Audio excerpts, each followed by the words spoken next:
Anthony Smith, candidat de la NUP pour la France Insoumise. Monsieur Smith, bonsoir, merci d'être avec nous. Vous y avez cru ? Écoutez, alors c'est pas 27,6, c'est 18,7. Nous, on remercie. Excusez-moi, j'ai confondu avec Thierry Besson du Rassemblement National. 27,9, vous c'est 18,8. Voilà. Mais vous dire qu'en tout cas, on remercie évidemment, comme il est de coutume, l'ensemble des électrices et des électeurs de la circonscription, que en fait, on n'est pas déçu du tout du résultat, parce que ce qui s'est passé ce soir avec la candidature de la nouvelle Union populaire, écologique et sociale que je portais avec Agnès Guyot, c'est le début de quelque chose. On a posé les jalons pour l'avenir dans une circonscription qui était difficile, ancrée à droite.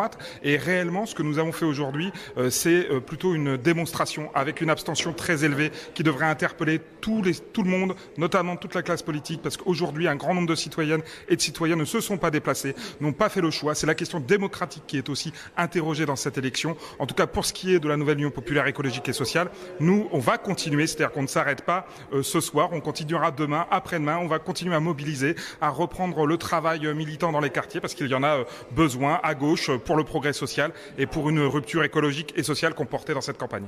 C'était une première candidature pour vous. Comment est-ce que vous imaginez votre avenir politique maintenant que la NUP bouscule un petit peu ce scrutin à l'échelle nationale en tout cas ?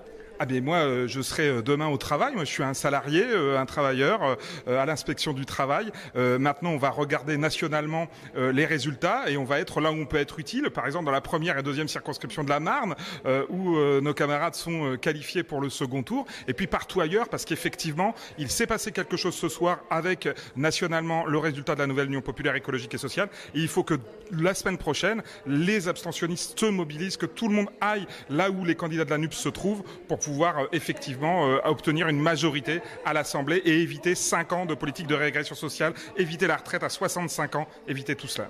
Pour ceux qui ont voté pour vous pour le second tour, vous appelez quoi ? À voter Lise Magnier pour faire barrage au Rassemblement National ? Quelles sont vos consignes de vote pour le second tour ? Alors là, on va se réunir ce soir avec l'ensemble des collectifs et des groupes qui ont travaillé. Et puis, dans les tout prochains jours, certainement demain, on prendra une position publique qu'on communiquera sur le sujet. Voilà. C'est entendu. Merci beaucoup, Anthony Smith. Je le rappelle, vous avez donc bien fait un score de 17,8% sur la 4e circonscription de la Marne.